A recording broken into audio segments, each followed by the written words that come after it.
Hey, what's up, guys? Good morning. It's a beautiful sunny morning in St. Louis, and I hope it's awesome where you are as well. It's one of those days we get right before wintertime comes, and fall's pretty short here. It's beautiful, but it also goes pretty quick, and we get into wintertime as well. And, I think that makes me reflect on a couple of things, but I wanted to start this broadcast off with a challenge from Grant Cardone, which was Grant Cardone, Real Deal or Scam. He had about 3 titles to pick from. I chose that one because I know how you guys are. You love the salacious, you love the scandalous, and of course people click on those probably titles more than anything else.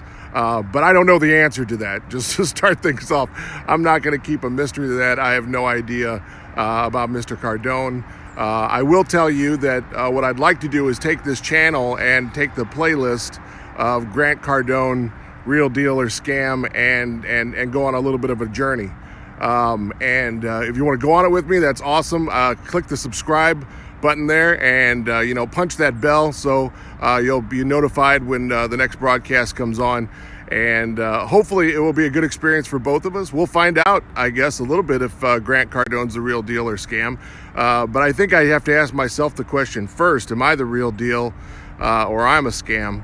I don't know if it's that easy to answer that question in that way, but I do know this, that when you get involved in big money deals and you get involved in situations where there's a lot of risk and there's a lot of reward, that a lot of people's feelings can get hurt. And you can also, things just don't always go the way you planned.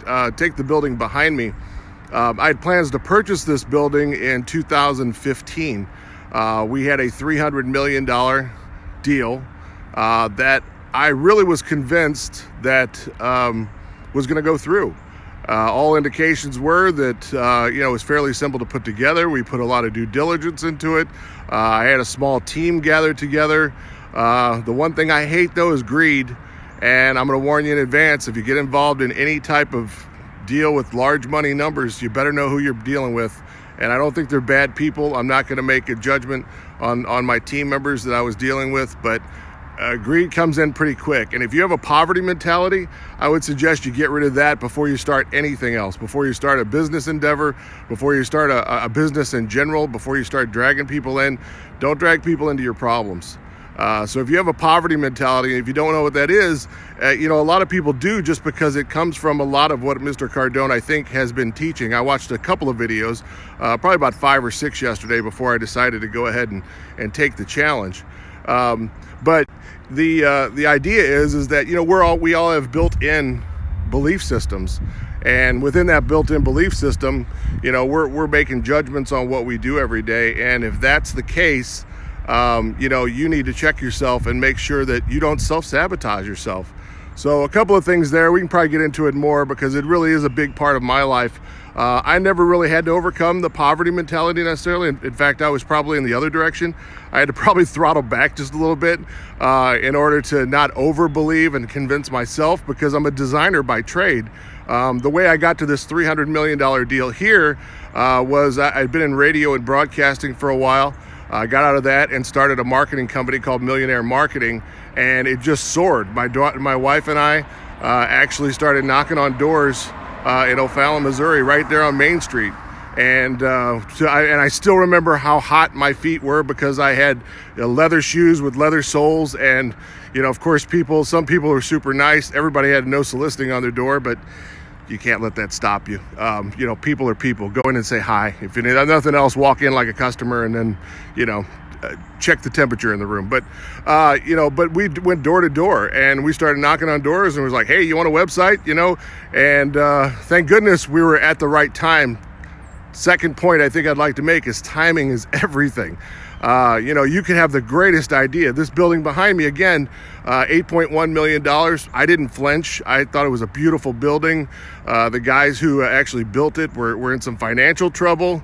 I thought, hey, we're gonna have lots of money. Let's go with it. It matches everything I want. We're right here off the airport. it just had the right feel for me, and I'm all about the view. So views inspire me. So that's something that I like to, in anything I do, I have to build a view around me. Otherwise, I'm just not inspired to do what I'm called to do. But timing is everything. I got, from the design point, the danger in that is I can create something out of nothing very quickly. And that means I could start a company, have a website up. I could have everything done really, really fast. And the downside of that is you can take things from nothing and turn them into something in your mind, which I think is great. But if they're the wrong something and it's the wrong time, then unfortunately you're going to have a problem. And I had a problem. I had built up the marketing company to the point where it did really, really well. We bought another marketing company. Everything's going great. We get the $750,000 home in a multi-million-dollar community. Everything's rolling. I got a $2 million line of credit with a bank, and kids are in private school. Dogs getting washed in the driveway.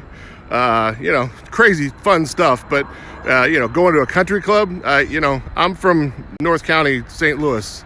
About anything nationally people know about North County, St. Louis is we're now famous for Ferguson riots. But beyond that, it was just a middle class, blue collar place to grow up. I would not have been the one you'd bet on to have a country club membership. Not at all. I don't even golf, so that's even more of a fun dynamic. But everything's rolling, and I actually, about 2015 going into 16,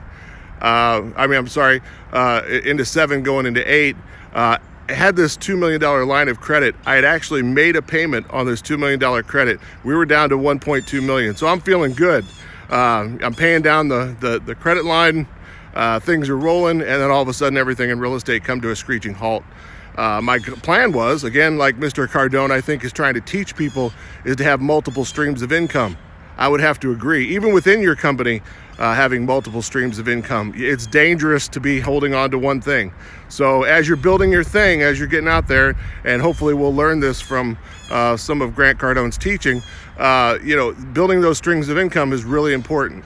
So, not having that, and our bank actually went under. I've never heard of such a thing before, never been involved in such a thing before. I didn't even know what to do. I didn't know who to call. Our bank had gone under. Well, now what? Unfortunately, was that they decided to sell my loan to another bank in Kansas City. And of course, that bank they got everything for 10 cents on the dollar. So they turned around to us and said, hey, we need $1.2 million by the end of the month. And of course, that wasn't going to happen. So things kind of came crashing down. Same with this deal here. The $300 million deal didn't come through. And our economy came to a screeching halt. So, I hope you can take this journey with me. I'm going to reserve this playlist on this channel for just that. We're gonna check out Grant Cardone, start walking through some of the systems. I know that, first of all, there is no magic pill. I tell people that with marketing all the time. There is no easy answer. There's a lot of hard work that has to be involved, and there's some due diligence that's involved, and then there's discipline. I've not been a great person of discipline. I've always enjoyed a really great life and had a lot of fun and easy things come my way. I'm blessed is what I am. And we can get into that conversation another day because that's important. My faith is on top of my list. And the reason why I want to be blessed financially is because I want to write the good sized check to the ministries that I'm involved in. There's a lot of hardworking people that help out with the ministries that I'm a president of.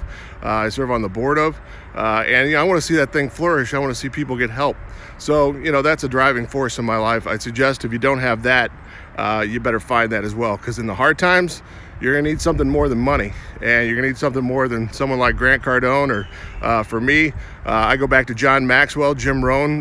When I first started building my company, I just fed myself, John Maxwell and Jim Rohn all the times, and I just tape after tape or CD after CD, and really started to change my mindset, because a lot of times, even though you have a good ego going, you got to believe things are possible. And I still believe that this is possible. That, unfortunately, that didn't work out. But, 5-10 years later, anything could happen. You can end up buying that building with cash. It's not out of the question. It's just real estate. It's just land. You can buy that plane over there. It's just a piece of equipment. It's just a tool. So I hope you can take this journey with me. If Mr. Cardone runs into this, he put out the challenge. Grant Cardone, real deal or scam?